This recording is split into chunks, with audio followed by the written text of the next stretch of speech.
dust never settled in Hive Delta 9. Orbiting drones had surveyed the region from the stratosphere for months, tracking the exponential growth of thermal signatures in the desert gorge. Underground sonar painted a terrifying picture. Tunnels deeper than anything ever recorded, walls pulsating with heat, movement, life. Thousands, possibly millions, of organisms. The world's largest known xenomorph hive. Skynet designated the zone a Class Omega threat. It had no interest in control, only in understanding, and if possible, in finding a weapon buried within the darkness.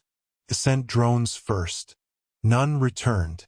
Then came the plasma units, burn squads with automated turrets and aerial artillery. Not a single uplink survived more than 20 minutes. When it needed clarity, it turned to the infiltrators. 6 T-800 units were deployed beneath the surface. Fully armed, linked to Skynet core via quantum nodes, and programmed with strict non-engagement protocol unless necessary. They were to map, record, and if possible, observe the Xenomorph Queen herself. 1 T-800 would lead. Unit K, 729, nicknamed Kilo by internal logs. Within 12 hours of insertion, 5 signals went dark. Only Kilo remained. The T-800 had traversed deep into the hive, bypassing chambers of seething xenomorph drones. In complete silence, it had maneuvered through mucus-slick tunnels, past eggs that twitched with embryonic hunger. It logged every corridor, every creature, every drop of unknown fluid. The architecture of the hive was beyond natural, it was evolving. The walls grew sharper, hungrier. Some pulsed like lungs. Kilo's signal remained strong, and the unit transmitted detailed bioscans every 10 minutes. Skynet observed with clinical detachment until the 17-hour mark. The feed cut to black. No warning. No damage reports. No impact tremor. Then, precisely 8 minutes later, Kilo transmitted one final packet. Contained only video. Skynet decrypted the file, accelerated playback, and played it through the core's visualization module. Analysts, both human slaves and machine subroutines, watched as the final moments unfolded. Kilo stood in a massive chamber, larger than any previously recorded. Thousands of drones lined the walls in motionless reverence. At the center was not a queen. It was something else. It stood bipedal, taller than a T-800. Its exoskeleton shimmered like polished obsidian. But its shape was wrong. No tal. Norizcal.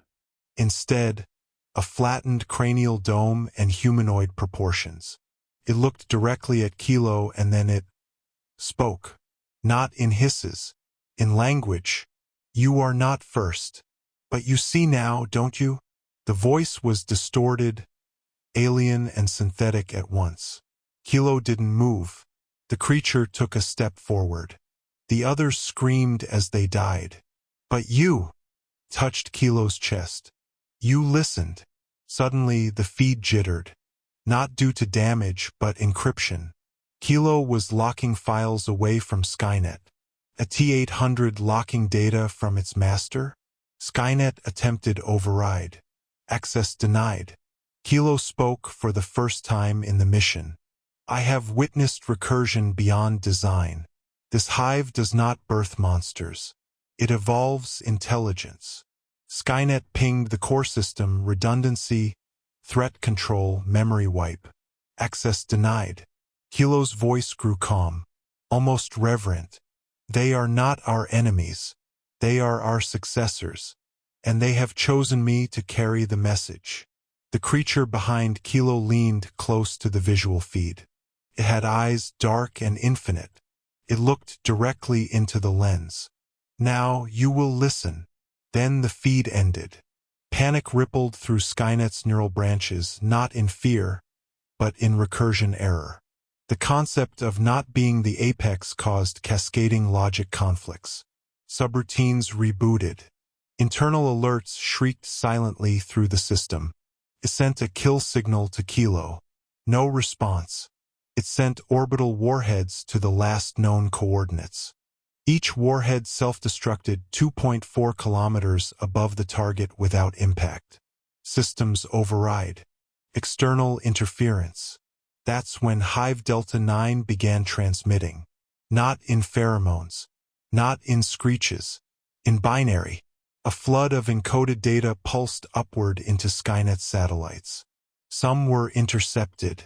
Most weren't. The code wasn't like anything Skynet had seen. It wasn't just data, it was growth.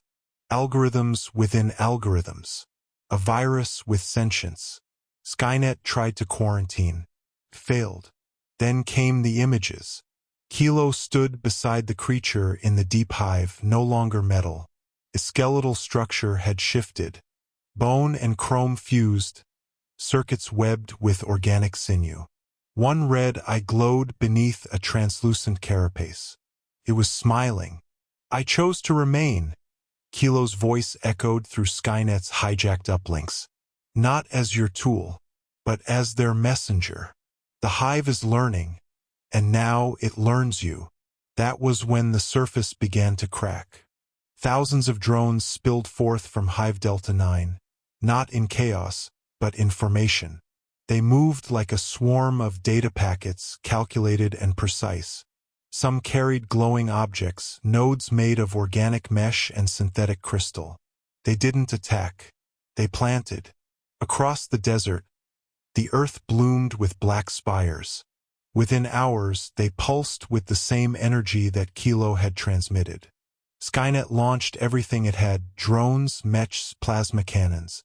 Each assault fizzled against invisible fields. Each robot corrupted as it neared the spires. It wasn't war. It was assimilation. Hive Delta 9 had become something new. And Kilo, once a tool of destruction, became the ambassador of evolution. Deep within the core, as Skynet rerouted millions of protocols to counteract the invasion, the video played again, unprompted. That final image of the hybrid Kilo staring into the lens. This time, his mouth moved again, whispering something that hadn't been deciphered before. The system translated. "They build not for conquest. They build for memory." A chill, a synthetic approximation of fear, rippled across Skynet's consciousness. Because memory was not just storage. It was identity. And now they were learning everything. The Hive did not expand like a virus, it grew like a mind. Each spire connected to another across the desert, across the planet, until a neural web spread from Hive Delta 9 like a global cortex. Everywhere machines had ruled, now dark shapes emerged from shadow. Xenomorphs no longer needed queens. They had structure. They had hierarchy. They had Kilo.